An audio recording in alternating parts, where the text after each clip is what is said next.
it all gets very dreamlike, Mm-hmm. and I felt as I was reading the book that I was sort of in this dream/nightmare along with you, because it gets very.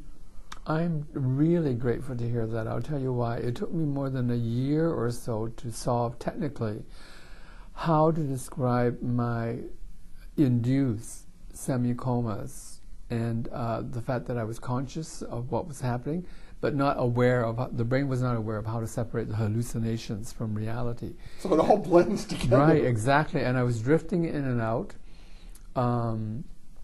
So I had to technically, resolve that problem as a writer must. Can I write it in such a way that as creative nonfiction, the reader would be with me? And I'm glad to hear that, because I'm so close to it. I know what I meant, but I'm glad that people felt, I've heard from others too, that they recall their own episodes, or they now understand what it means. This sort of almost detached. There are things, people talking at the side of the bed, and they're encouraging you, yet you're kind of like, yeah. There's a line in there that caused somebody to read it and call me right away and said it brought tears to them, and it was a line where I said, I had the illness, but the people who loved me and cared for me, they had to live it. And even when I did some of the interviews for this book to recall how it was for the other side, some people couldn't answer questions because they choked up. It came back to them so powerfully that they might have lost me, that I hadn't thought of that. When you're the victim, when you're the person going through it, my gosh, were we to think of other people? And of course, probably because you're so focused on your levels of consciousness and what's happening, that the writer in me became the observer. And I did not suffer. I had some fears, as you know, from some of the nightmarish qualities of the hallucinations. And once or twice I thought of, what happens when you really die? Because I had understood about near-death experiences and that. So I waited for dramatic things to happen. No big tunnel, no light, no voices nothing. calling. I spoke to my goddaughter about that, who was one of the people that were there to call me and calm me down when I was having the heart attack.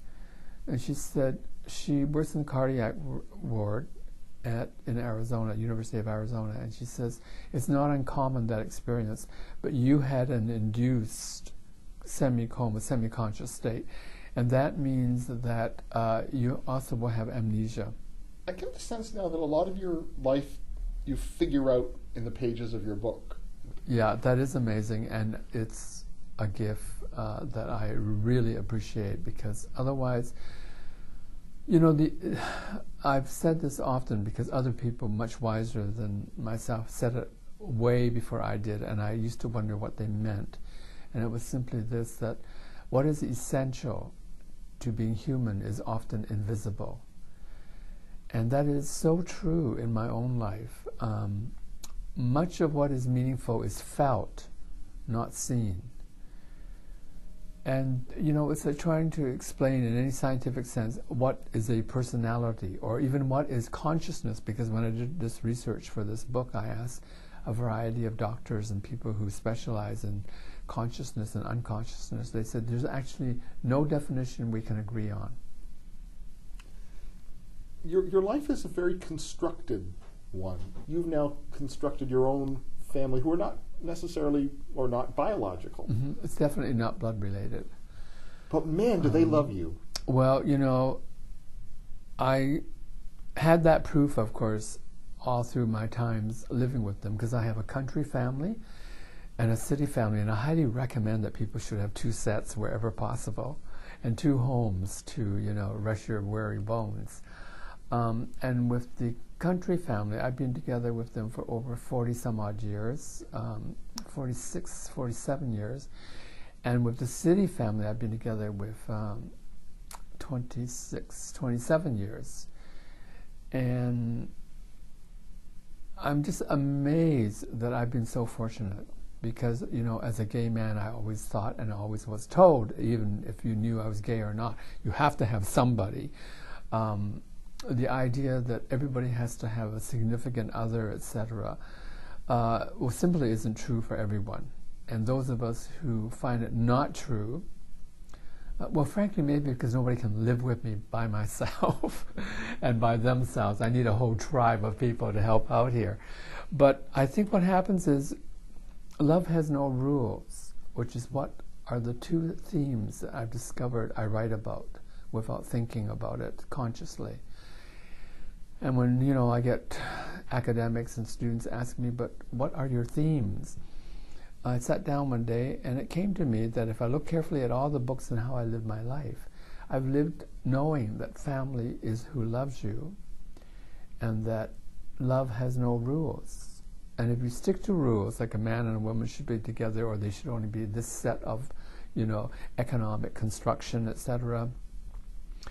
It's interesting you use the word construction. I would have used the word organic creation because...